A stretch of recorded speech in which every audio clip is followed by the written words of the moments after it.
Hi friends, Urdu class part 9-ലേക്ക് സ്വാഗതം. ഇന്നത്തെ ക്ലാസ്സിൽ ഞാൻ പഠിക്കാൻ പോകുന്നത് കുറച്ച് അർത്ഥങ്ങളും കുറച്ച് വേർഡുകളും കുറച്ച് ഉദാഹരണങ്ങളും ഒക്കെയാണ്. നിങ്ങൾ ഈ വീഡിയോ സ്കിപ്പ് ചെയ്യാതെ മുഴുവനായും കാണാൻ ശ്രമിക്കുക. അപ്പം നിങ്ങൾ ഈ വീഡിയോ ഇഷ്ടപ്പെട്ടാൽ ലൈക്ക് ചെയ്യുക, ഇഷ്ടപ്പെട്ടിട്ടില്ലെങ്കിൽ ഡിസ്ലൈക്ക് ചെയ്യുക. പിന്നെ നിങ്ങൾക്ക് ഇഷ്ടപ്പെട്ടാൽ ഷെയറും ചെയ്തോളൂ.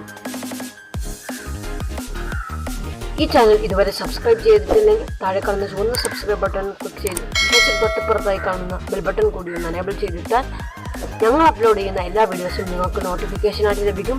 നമുക്കപ്പോൾ വീഡിയോയിലേക്ക് കടക്കാം.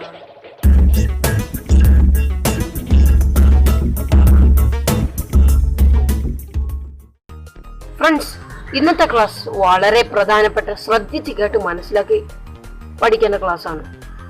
എന്നാൽ മുൻ ക്ലാസ്സുകൾ ശ്രദ്ധിച്ച് കേട്ട് മനസ്സിലാക്കിയവർക്ക് വളരെ ഈസിയുമാണ്. ആമുഖം നീട്ടാതെ ക്ലാസ്സിലേക്ക് കടക്കാം. ആദ്യമായി നമ്മൾക്ക് കുറച്ച് അർത്ഥങ്ങൾ പഠിക്കാം. ആദ്യമായി ചെഹര. ചെഹര എന്നാൽ മുഖം, ഫേസ് എന്നാണ് അർത്ഥം. ഇനി അടുത്തത് കാൻ. കാൻ എന്നാൽ ചെവി എന്നാണ് അർത്ഥം. ഇനി അടുത്തത് ദാന്ത്, പല്ല് എന്നാണ് അർത്ഥം. ബസ്തി, നാട്. പിന്നെ ജിസ്മി. ജിസ്മി എന്നാൽ ശരീരം എന്നാണ് അർത്ഥം. ആങ്ക്. ആങ്ക് എന്നാൽ കണ്ണ്. സബാൻ, നാവു, ഭാഷ. ഇനി അടുത്തത് നാക്ക്. നാക്കിന്റെ അർത്ഥം മൂക്ക് എന്നാണ്. ഇനി അടുത്തത് സ്വിർഫ്. സ്വിർഫിന് രണ്ട് അർത്ഥമുണ്ട്.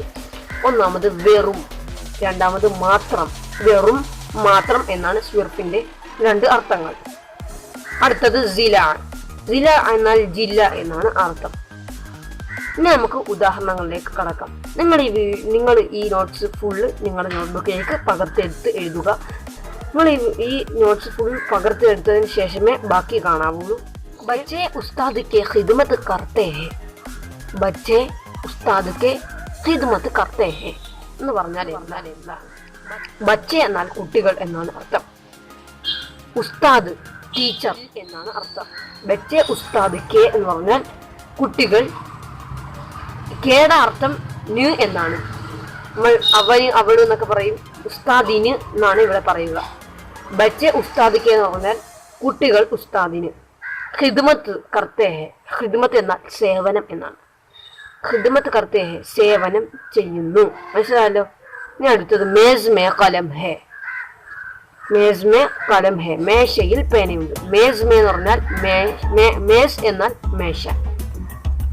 മേ എന്ന് പറഞ്ഞാൽ രണ്ട് അർത്ഥമുണ്ട്. ഞാൻ, ഇൽ. ഇവിടെ ഇൽ ആണ് ഉച്ചരിക്കുക. രണ്ട് മേയാണ്.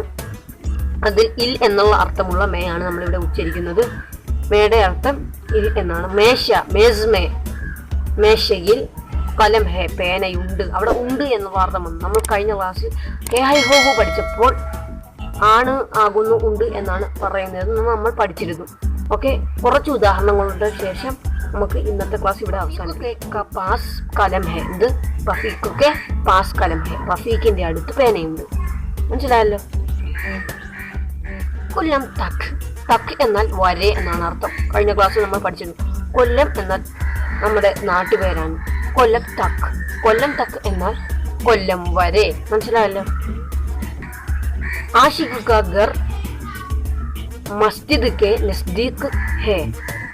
ആഷിഖിന്റെ വീട് മസ്ജിദ് എന്ന് പറഞ്ഞാൽ പള്ളി, പള്ളിയുടെ തൊട്ടടുത്താണ്. മനസ്സിലായല്ലോ. നസ്ദീഖ് എന്നാൽ അടുത്ത്, അരികെ, ഇങ്ങനെയൊക്കെ പറയാം. ഓക്കെ. അടുത്തത് മസ്ജിദ് സ്കൂൾ കെ പാസ് ഹേ. മസ്ജിദ് പള്ളി സ്കൂളിന്റെ അടുത്താണ്.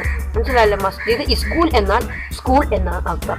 മസ്ജിദ് സ്കൂളിന്റെ അടുത്താണ്. ഇന്നത്തെ ക്ലാസ് ഇവിടെ അവസാനിപ്പിക്കുന്നു. നിങ്ങൾക്ക് ഇന്നത്തെ വീഡിയോ വളരെ യൂസ്ഫുൾ ആയെന്ന് തോന്നുന്നു. ഇഷ്ടപ്പെട്ടാൽ ലൈക്ക് ചെയ്യാനും ഷെയർ ചെയ്യാനും സബ്സ്ക്രൈബ് ചെയ്യാനും മറക്കരുത്. ഓക്കെ, നമുക്ക് പുതിയൊരു വീഡിയോയിൽ കാണാം. Good bye.